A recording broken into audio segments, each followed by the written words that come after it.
அனைவருக்கும் வணக்கம். ஜேஎம் என்ட்ரன்ஸுக்கு அன்புடன் வரவேற்கிறோம். சிறப்பான தமிழ் மாதங்கள்ல சித்திரை மாதமும் ஒண்ணு.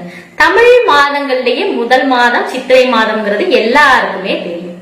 இப்படிப்பட்ட சித்திரை மாதத்துலதான் தமிழ் வருட பிறப்பு, மீனாட்சி திருக்கல்யாணம், கள்ளழகர் எதிர் சேவை, கள்ளழகர் ஆற்றுல இறங்குறது, அட்சய திருதியின்னு நிறைய விசேஷங்கள் வரக்கூடிய மாதம். சித்திரை மாதம் பற்றிய சிறப்பு பதிவுகள் நம்மளோட சேனல்ல பாத்துட்டு இருக்கோம். அதுல நாம இன்னைக்கு பார்க்க போறது சித்ரா பௌர்ணமி. சித்திரை மாதத்துல முழு நிலவான பௌர்ணமியும் சித்திரை நட்சத்திரமும் சேர்ந்து வரக்கூடிய நாளதான் நம்ம சித்ரா பௌர்ணமியா கொண்டாடுறோம். என்னதான் மாதம் பௌர்ணமி தினங்கள் வந்தாலும் நம்ம முக்கியமான பௌர்ணமியா சித்ரா பௌர்ணமியை தான் சொல்லுவோம். இதான் கள்ளழகர் ஆத்துல இறங்குவார்னு எல்லாருக்குமே தெரியும். சித்ரா பௌர்ணமி எப்ப வருதுங்கிறத பார்ப்போம். இப்ப சித்ரா பௌர்ணமியோட சிறப்புகள் என்னென்னு பார்க்கலாம். என்னதான் மாதம் பௌர்ணமி வந்தாலும் சித்திரை மாதத்துல வரக்கூடிய பௌர்ணமியை தான் நம்ம சித்ரா பௌர்ணமியா கொண்டாடுறோம்னு நம்ம முன்னாடியே பார்த்தோம். ராஜ கிரகங்கள்னு சொல்லப்படுற சூரியனும் சந்திரனும் உச்சம் பெற்று இருக்கக்கூடிய இந்த பௌர்ணமி திதியில நம்ம விரதம் இருந்து வழிபாடு செஞ்சோம் அப்படின்னா நமக்கு சகல சௌபாகியங்களும் கிடைக்கும்ன்றது நம்மளோட முன்னோர்கள் வாக்கு. ஏன் பௌர்ணமினால நம்ம சிறப்பான நாளா சொல்றோம் அப்படின்னா, நம்ம எல்லாரோட மனசுலயுமே பௌர்ணமி தினத்தை அன்னைக்கு நல்ல சிந்தனைகளையும் ஆக்கப்பூர்வமான எண்ணங்களையும் தூய எண்ணங்களையும் உருவாக்கக்கூடிய ஒரு நாள். அதனாலதான் நம்ம பௌர்ணமிய சிறப்பான நாளா சொல்றோம். சுருக்கமா சொன்னோம்னா சூரியனும் சந்திரனும் தங்களுடைய அற்புதத்தை வெளிப்படுத்தக்கூடிய நாள் தான் இந்த சித்ரா பௌர்ணமி. இப்போ சித்ரகுப்தரை பத்தி பார்க்கலாம். சித்ரகுப்தருடைய பிறந்த நாளதான் நம்ம சித்ரா பௌர்ணமியா கொண்டாடுறோம்னு, சித்ரகுப்தர் நம்ம ஒவ்வொருத்தவங்களுடைய பாவ புண்ணிய கணக்குகளை எழுதி யமதர்ம ராஜா கிட்ட ஒப்படைக்கக்கூடிய நாளும் இந்த சித்ரா பௌர்ணமின்னு தான் புராணங்கள்ல இன்னமும் இருந்துட்டு இருக்கு. அந்த காலத்துல நம்மளுடைய முன்னோர்கள் பாவங்கள்ல இருந்து விடுபடுறதுக்காகவும் நரகத்துக்கு போகாம இருக்கணும் அப்படின்ற காரணத்துக்காகவும் இந்த சித்ரா பௌர்ணமி விரதத்தை இருந்திருக்காங்க. இப்படி விரதம் இருக்கிறதுனால தேவர்கள் எல்லாமே மகிழ்ச்சி அடைஞ்சு நமக்கு நல்லதே நடக்கும் அப்படின்னு நம்பியிருக்காங்க. இப்போ சித்ரா பௌர்ணமி அன்னைக்கு எப்படி சித்திரகுப்தரை விரதம் இருந்து வழிபண்ணுங்கிறத பார்க்கலாம். உங்க வீட்டுல சித்திரகுப்தரோட படம் இருந்ததுன்னா உங்களோட பூஜை அறையில தெற்கு முகமா அந்த படம் இருக்கிற மாதிரி வச்சுக்கோங்க. சித்திரகுப்தரோட திருவுருவ படத்துக்கு மஞ்சள், குங்குமம், பூ இதெல்லாம் வச்சு அலங்காரம் பண்ணிக்கோங்க. இல்லங்க எங்கள்கிட்ட சித்திரகுப்தர் படமே இல்ல, ஆனா நாங்க சித்ரா பௌர்ணமி அன்னைக்கு சித்திரகுப்தரை நினைச்சு விரதம் இருந்து வழிபாடு செய்யணும்னு நினைக்கிறோம் அப்படின்னு யோசிக்கிறவங்களுக்கு ஒரு பித்தளை செம்போ, வெள்ளி செம்போ, தாமிர செம்போ, அதாவது எவர் சில்வர் செம்பு தவிர உங்ககிட்ட எந்த செம்பு இருக்கோ நீங்க அதை எடுத்துக்கோங்க. இல்லங்க எங்க வீட்டுல தாமிர செம்போ, பித்தளை செம்போ இல்ல, எவர் சில்வர் செம்பு மட்டும்தான் வச்சிருக்கோம், அதை பயன்படுத்தலாமா அப்படின்னு கேட்டா கட்டாயமா எவர் சில்வர் பொருட்கள் பூஜைக்குன்னு பயன்படுத்தக்கூடாது. நாம எவர் சில்வர் பொருட்கள் பயன்படுத்தணும்னா நம்ம விரதம் இருந்து வழிபாடு செய்யறதுக்குரிய பலன் கிடைக்காம போயிடும். உங்ககிட்ட எவர் சில்வர் செம்பு மட்டும் தான் இருக்கு அப்படிங்கிற பட்சத்துல பூஜைக்குன்னு ஒரு தாமிர செம்போ, பித்தளை செம்போ உங்க வசதிக்கு ஏத்த மாதிரி நீங்க ஒண்ணு வாங்கி வச்சுக்கோங்க. நாம எடுத்து வச்சிருக்கக்கூடிய செம்பு நிறைய நல்ல தண்ணீர் நிரப்பணும், நிறைய இருக்கிற மாதிரி நிரப்பணும். நிரப்பிட்டு செம்போட வாய்ப்பகுதியில 5 மாவிலைகள் இருக்கிற மாதிரி மாவிலைகள் வச்சு ஒரு தேங்காயை வாங்கி வச்சுக்கோங்க. இந்த கலசத்துக்கும் மஞ்சள் குங்குமம் வச்சு பூ வச்சு அலங்காரம் பண்ணுங்க. இந்த கலசத்தை தான் நம்ம சித்திரகுப்தரா நினைச்சு வழிபாடு செய்ய போறோம். சித்திரகுப்தரோட திருவுருவ படம் தெற்கு முகமா இருக்கிற மாதிரி வைக்கணும்னு பார்த்தோம் இல்லையா, அதே மாதிரி கலசத்தோட முகமும் தெற்கு முகமா இருக்கிற மாதிரி வச்சுக்கோங்க. சித்திரகுப்தருக்கு முன்னாடி, அதாவது கலசத்துக்கு முன்னாடியோ திருவுருவ படத்துக்கு முன்னாடியோ வாழை இலைய நல்லா கழுவிட்டு விரிச்சிட்டு அதுல வெற்றிலை பாக்கு, தேங்காய், வாழைப்பழம், பழங்கள் இதெல்லாம் வச்சு வழிபாடு செய்யணும். இதெல்லாம் தயார் செஞ்சு முடிச்சிட்டு தீபமோ அல்லது நல்லெண்ணெய் தீபமோ உங்களால எத்தனை தீபங்கள் ஒற்றைப்படையில ஏற்ற முடியுமோ அத்தனை தீபங்கள் நீங்க ஏற்றிக்கோங்க. அடுத்ததான் நம்ம ஒரு விஷயம் பண்ண போறோம். எந்த ஒரு விரதம் இருந்தாலும் சரி, எந்த ஒரு பூஜை நம்ம செஞ்சாலும் சரி, நம்ம முதல்ல விநாயகரை மஞ்சள்ல பிடிச்சு வைக்கணும். மஞ்சள்ல பிடிச்ச விநாயகருக்கு பிடிச்ச அருகம்புல்லா இருந்தாலும் சரி, உதிரி பூவா இருந்தாலும் சரி, நீங்க எதுனாலும் வைக்கலாம். வச்சுட்டு விநாயகரை வேண்டிக்கணும். நாங்க இந்த மாதிரி விரதம் இருந்து பூஜை செய்ய போறோம், எங்களுக்கு எந்த வித தடங்களும் இல்லாம இந்த பூஜையை முடிச்சு வை விநாயகரேன்னு சொல்லிட்டு விநாயகர்கிட்ட மனசார வேண்டிக்கோங்க. அடுத்து ஒரு விஷயம் பண்ண போறோம். குலதெய்வத்தோட அருள் இல்லாம எதுவுமே கிடையாதுங்கிறது எல்லாருக்குமே தெரியும். அடுத்ததா விநாயகரை வேண்டதுக்கு அப்புறமா நம்ம என்ன செய்ய போறோம்னா அதே மாதிரியே பித்தளை செம்போ தாமிர செம்போ செம்பு நிறைய தண்ணி நிரப்பி அதுல கொஞ்சம் உதிரி பூக்கள் போட்டு அதுக்கு மஞ்சள் குங்குமம் வச்சு நம்ம அந்த நிறசம்பு தண்ணியை தான் குலதெய்வமா நினைச்சுக்கிறோம். குலதெய்வத்துக்கிட்டே நம்ம மனசார வேண்டிக்கணும். இந்த பூஜை செய்ய போறோம், எங்களுக்கு எந்த வித தடங்களும் இல்லாம நல்லபடியா நடந்து முடியணும்னு வேண்டிக்கணும்.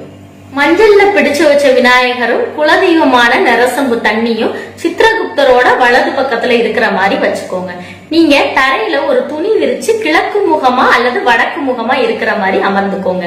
சித்திரகுப்தரோட ஸ்லோகம் உங்களுக்கு தெரிஞ்சிச்சு அப்படின்னா அத பாராயணம் பண்ணி நீங்க சித்திரகுப்தரை வணங்கிக்கோங்க.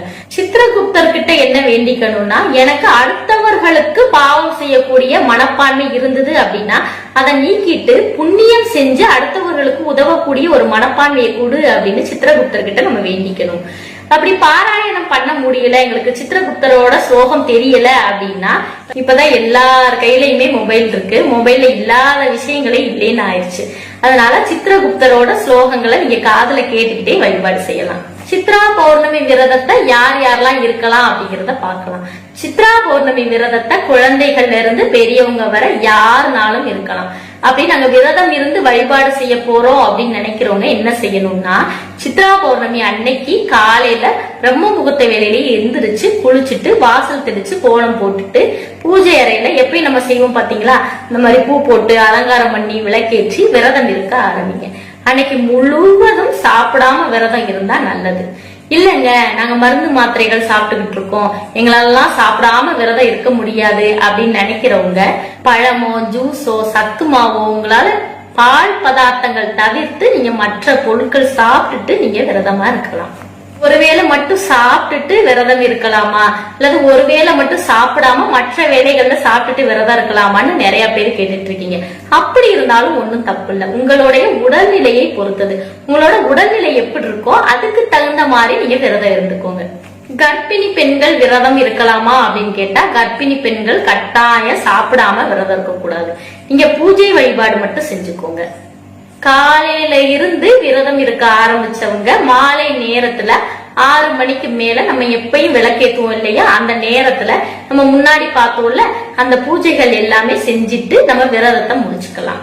விரதம் இல்லாதவங்க மாலை 6 மணிக்கு நம்ம விளக்கேற்றுற டயத்துல அதே மாதிரி விளக்கேற்றுற நேரத்துல கலசம் வச்சு சித்திரகுப்தரை வழிபாடு மட்டும் செஞ்சுக்கலாம். சித்திரகுப்தர் வழிபாடு செய்யறதுக்கான சிறப்பான நேரத்தை பார்க்கலாம். அதாவது மாலை 6 மணிக்கு மேலதான் சித்திரகுப்தரோட வழிபாடு செய்யணும். அதுதான் சிறப்பா அமையும். சித்திரகுப்தர் வழிபாடு செய்யும் போது நம்ம என்னென்ன நெய்வேத்தியங்கள் பண்ணணும் அப்படிங்கறத பார்க்கலாம். பால் சம்பந்தப்பட்ட பொருட்களை நம்ம அறவே தவிர்த்திடணும். சர்க்கரை பொங்கல் செய்யலாம், சித்ரா அன்னங்கள் செய்யலாம். சித்ரா அன்னங்கள் என்னன்னா தயிர் சாதம் தவிர்த்து, தயிர் சாதம்ங்கிறது பால் சம்பந்தப்பட்ட பொருள் தானே, அதை நீக்கிட்டு நம்ம எலுமிச்சை சாதமோ புளியோதரையோ கல்கண்டு சாதமோ உங்களால என்ன சாதங்கள் கட்டு சோறுன்னு சொல்லுவாங்கல்ல, அது என்ன சாதங்கள் பண்ண முடியுதோ தயிர் சாதத்தை தவிர்த்து நீங்க பண்ணிக்கோங்க. இதெல்லாம் எங்களால செய்ய முடியாதுங்க அப்படின்னு நினைக்கிறவங்க நாட்டு சர்க்கரைய நீங்க இலை வச்சிருக்கீங்க இல்லையா சித்திரகுப்தரை வழிபடுறதுக்காக, அந்த இலையில ஒரு ஓரமா நாட்டு சர்க்கரையை கொஞ்சமா வச்சு கூட நீங்க வழிபட்டுக்கலாம். சித்ரா பௌர்ணமி அன்னைக்கு சித்திரகுப்தர் வழிபாடு எப்படி செய்யணுங்கிறத பார்த்தோம். சித்ரா பௌர்ணமிங்கிறது சித்திரகுப்தருக்கு மட்டும் இல்ல, மற்ற தெய்வங்களையும் என்னென்ன கோரிக்கைகளுக்கு எப்படி வழிபாடு செய்யலாங்கிறத பார்க்கலாம். சித்ரா பௌர்ணமி அன்னைக்கு அம்பாள வழிபாடு செஞ்சோம் அப்படின்னா நம்ம முற்பிறவிலையும் சரி இப்பிறவிலையும் சரி செஞ்ச பாவங்கள் எல்லாமே நீங்கி ஆயுள் அதிகரிக்கும் அப்படின்ற நம்பிக்கை இன்னுமே இருந்துட்டு இருக்கு. குலத்தை காக்கும் தெய்வம் குலதெய்வம். குலதெய்வத்தோட அருள் இருந்தா மட்டும்தான் நம்ம ஒவ்வொருத்தருமே நல்லா இருக்க முடியும். அதனால சித்ரா பௌர்ணமி அன்னைக்கு குலதெய்வ வழிபாடு மிக மிக அவசியம். அதனால குலதெய்வத்துக்கு அபிஷேகம் செஞ்சு நம்ம வழிபாடு செஞ்சோம்னா நம்மளுடைய ஒவ்வொருத்தருடைய குடும்பத்துக்குமே நல்லது. சித்ரா பௌர்ணமி அன்னைக்கு திருவண்ணாமலையில நடக்கக்கூடிய கிரிவலத்துல கலந்துக்கோங்க. இல்லங்க நாங்க ரொம்ப தூரத்துல இருக்கோம், எங்களாலாம் போக முடியாது கலந்துக்க முடியாது அப்படின்னு யோசிக்கிறவங்க பக்கத்துல இருக்கக்கூடிய மலை கோயில்களுக்கு போய் வழிபாடு செஞ்சுக்கோங்க. அதுவுமே முடியாதுன்னு நினைக்கிறவங்க வீட்டுல வழிபாடு செய்யறதுதான் நல்லது. கிரிவலம் போறதுக்கு வாய்ப்பு கிடைச்சவங்க கிரிவலம் போகும்போது சித்திரகுப்தரை மனசுல நினைச்சுக்கிட்டு இப்பிறவிலையும் சரி வரப்போகும் பிறவியும் சரி எனக்கு நல்ல பிறவியா அமையணும் அப்படின்னு மனசார வேண்டிக்கோங்க. சித்ரா பௌர்ணமி அன்னைக்கு புண்ணிய நதிகள்ல கடல்ல எல்லாம் நீராடுறது ரொம்பவே நல்லது. புண்ணிய நதிகள்ல நீராட வாய்ப்பு இருக்கிறவங்க நீராடுங்க. என் குடும்பத்துல எப்ப பார்த்தாலும் பிரச்சனையாவே இருக்கு, சந்தோஷங்கிறதே இல்ல, குடும்ப ஒற்றுமையே இல்ல, ஒவ்வொருத்தவங்களுமே நாங்க தனித்தனியா தான் இருக்கோம், பேசுறது இல்ல, வீட்டுல 2 பேர் பேசுறது இல்ல, 3 பேர் பேசுறது இல்ல, சண்டை சச்சரவாவே இருக்கு அப்படின்னு யோசிச்சுட்டு இருக்கவங்க சித்ரா பௌர்ணமி அன்னைக்கு அம்மனுக்கு பொங்கல் வச்சு வழிபாடு செஞ்சோம்னா உங்க குடும்பத்துல பிரச்சனை எதுவுமே இருக்காது, பிரச்சனைகள் எல்லாமே நீங்க சந்தோஷமா இருப்பீங்க. எங்களுக்கு திருமணமாகி அதிக வருஷம் ஆயிடுச்சு, குழந்தை பாக்கியத்துக்காக வெயிட் பண்ணிட்டு இருக்கோம் அப்படின்னு இருக்கிறவங்களும், எங்களுக்கு திருமணமே ஆகல, எங்களுக்கு அதிகமா வயசாயிருச்சு, திருமண பாக்கியம் கிடைக்கணும்னு நினைக்கிறவங்களும் சித்ரா பௌர்ணமி அன்னைக்கு அம்பாளுக்கு புது புடவையோ, எங்களால புடவையெல்லாம் வாங்க முடியாதுங்க, ஒரு பிளவுஸ் பீட் தான் வாங்க முடியும் அப்படின்னா ஒரு பிளவுஸ் பீட்டோ வாங்கி தனியா வச்சுக்கோங்க. வச்சுட்டு நகை, உங்க வீட்டுல என்ன நகை இருக்கோ அதை நல்லா கழுவிட்டு அம்பாள் திருவுருவ படத்துக்கு போட்டுட்டு நீங்க வழிபாடு செய்யுங்க. கடைசியா நம்ம பூஜை முடிஞ்ச உடனே அந்த எடுத்து வச்சிருக்க பிளவுஸ் பீட்டோ சேலையோ சுமங்கலி பெண்ணுக்கு தானமா கொடுத்துருங்க. இப்படி சித்ரா பௌர்ணமி அன்னைக்கு அம்பாளை வழிபட்டோம்னா குழந்தை பாக்கியமா இருந்தாலும் சரி, திருமண பாக்கியமா இருந்தாலும் சரி, தீர்க்க சுமங்கலியா இருக்கக்கூடிய பாக்கியமா இருந்தாலும் சரி சீக்கிரமே கிடைக்கும். இன்னொரு விஷயம் நான் சொல்ல மறந்துட்டேன், அன்னைக்கு சித்திரகுப்தருக்கோ மற்ற தெய்வங்களுக்கோ படைக்கக்கூடிய நெய்வேத்தியங்கள்ல கட்டாயம் உப்பு சேர்க்க கூடாது. சித்ரா பௌர்ணமி அன்னைக்கு வீட்டுல வழிபாடு செய்யறது மட்டும் இல்லாம பக்கத்துல இருக்கக்கூடிய முருகன் கோயிலோ பெருமாள் கோயிலோ என்ன கோயில் இருக்கோ அங்க போய் நீங்க நெய் தீபம் ஏற்றிட்டு வாங்க. சித்ரா பௌர்ணமி அன்னைக்கு இந்த வழிபாடுகள் மட்டும் இல்லாம இன்னொரு முக்கியமான வழிபாடு பண்ணுவாங்க, அதுதான் சந்திர வழிபாடு. சந்திர வழிபாடுக்கு என்ன செய்யணும்னா அன்னைக்கு, அதாவது மாலை நேரத்துல 7 மணிக்கு மேல பௌர்ணமி வெளிச்சம் வரும் பாத்தீங்களா, வந்ததுக்கு அப்புறம் நம்ம இதை செய்யணும். சந்திர வழிபாடு செய்யறவங்க மாலை நேரத்துல 7 மணிக்கு மேல உங்களோட வீட்டு மொட்டை மாடிக்கு போய்க்கோங்க. அதாவது நிலா நல்லா தெரியறது மாதிரி நம்ம உட்காந்துக்கணும். உட்காந்துக்கிட்டு உங்களால நெய் தீபம், எத்தனை தீபங்கள் ஒற்றைப்படையில இருக்கிற மாதிரி ஏற்ற முடியுதோ அத்தனை தீபங்கள் நீங்க ஏற்றிக்கோங்க. நெய்வேத்தியமா என்ன பண்ணணும் அப்படின்னா, நம்ம ஏற்கனவே பார்த்தோம் இல்லையா, சித்ரா அன்னங்கள், தயிர் சாதம் தவிர்த்து உங்களுக்கு எத்தனை கட்டு சோறு செய்ய முடியுதோ அத்தனை நீங்க செஞ்சு வழிபாடு செஞ்சுக்கோங்க. சந்திர பகவானுக்கு நம்ம என்ன கோரிக்கையை நினைச்சு நம்ம பௌர்ணமி, சித்ரா பௌர்ணமி அன்னைக்கு நம்ம வேண்டுமோ அது அப்படியே நடக்கும்னு இன்னமும் நம்பிக்கை இருந்துட்டு இருக்கு. அதனால குடும்ப ஒற்றுமையா இருந்தாலும் சரி, செல்வ செழிப்பாக இருந்தாலும் சரி, கடன் பிரச்சனையா இருந்தாலும் சரி, உங்களுடைய கோரிக்கை என்னவோ அதை நினைச்சுக்கிட்டு சந்திர வழிபாடு செய்யுங்க. இன்னொரு முக்கியமான விஷயம் என்னன்னா, சித்ரா பௌர்ணமி அன்னைக்கு சந்திர தரிசனம் எல்லாமே முடிச்சிட்டு நம்ம நிலாச்சோறு சாப்பிடணும். நிலாச்சோறா அதெல்லாம் நாங்க சாப்பிடுறது இல்லையே, குடும்பத்தோட உட்காந்து சாப்பிடுறதே பெருசு, இதுல நிலாச்சோறு வேற சாப்பிடணுமா அப்படின்னு கேட்டா, இப்பெல்லாம் எல்லாரு கையிலயுமே மொபைல் வந்துருச்சு. இந்த மொபைல் தான் குடும்பத்தையே எல்லாத்தையுமே பிரிச்சதுக்கு காரணம்னே சொல்லலாம். இது எல்லாத்துக்குமே எல்லாரு வீட்லயுமே நடக்கிற விஷயம்தான். நம்ம வீட்டுல இருக்கக்கூடிய ஒருத்தரோட முகத்தையே நம்ம பாக்குறது இல்ல, சரியா பேசுறது இல்ல. ஒரு நாள் பொழுது அப்படின்னு பார்த்தோம்னா 24 மணி நேரம் இருக்கு அப்படின்னா 14 மணி நேரம் கிட்டத்தட்ட மொபைல் போன்ல தான் போயிட்டு இருக்கு. இந்த ஒரு நாள் மட்டும் இந்த மொபைல் போன் எல்லாத்தையுமே மறந்துட்டு நம்ம சந்திர தரிசனத்துக்கு வச்சோம் இல்லையா கட்டு சோறு, அதை எல்லாத்தையுமே எடுத்து குடும்பத்தோட ஒன்னா சேர்ந்து உட்கார்ந்து பகிர்ந்து நிலா வெளிச்சத்துல சாப்பிடுங்க. இப்படி சித்ரா பௌர்ணமி அன்னைக்கு குடும்பத்தோட உட்காந்து சாப்பிட்டு பாருங்களேன், அதோட சந்தோஷமே தனி. நம்மளோட குழந்தை பருவத்துக்கு கூட்டிட்டு போன மாதிரி அவ்வளோ மகிழ்ச்சியா இருப்பீங்க. அதனால இந்த நாளை தவற விடாம கட்டாயம் நிலாச்சோறு சாப்பிடுங்க. சித்ரா பௌர்ணமி அன்னைக்கு கட்டாயம் சைவ உணவுகள் மட்டும்தான் பயன்படுத்தி நிலாச்சோறு சாப்பிடணும். சித்ரா பௌர்ணமிக்கு அடுத்த நாளா நம்ம அசைவ உணவுகள் எல்லாமே சமைச்சு எடுத்து அதே மாதிரி குடும்பத்தோட உட்கார்ந்து நிலாச்சோறு சாப்பிடலாம்.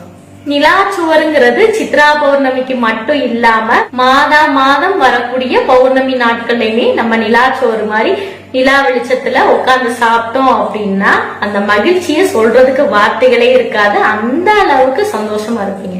நிலாச்சோறு சாப்பிட்டவங்க எல்லாருமே மறக்காம கமெண்ட் செக்ஷன்ல கமெண்ட் பண்ணுங்க.